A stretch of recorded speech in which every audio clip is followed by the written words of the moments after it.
Welcome to my channel.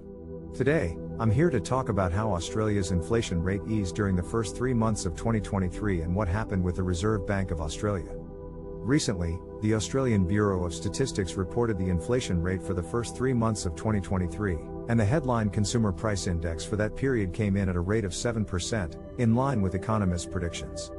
Compared with the December quarter, the headline CPI rate was 1.4%, or its slowest pace in 5 quarters. As the Reserve Bank works to match its target band of 2%-3%, the trimmed mean gauge of inflation came in slightly lower at 6.6%. So why did this occur?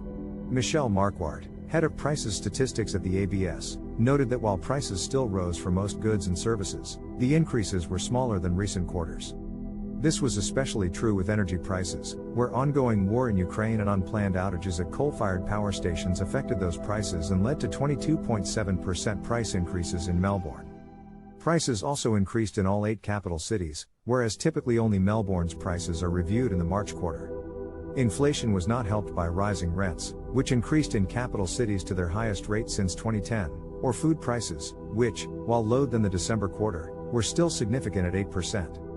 Clothing and footwear prices, however, dipped 2.6% in the quarter, as did furnishings, household equipment and services, at 0.5%. Finally, diesel prices sunk by 10.3% for the quarter, though unleaded petrol went virtually unchanged.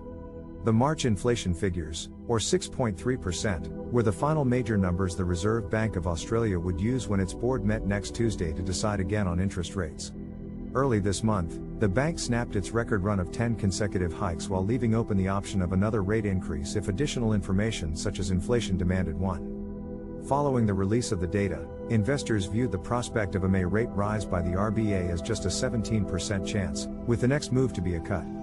Economists were more split, with some saying the central bank has at least one more rate hike arrow in its quiver, while others felt there was enough momentum to keep interest rates static.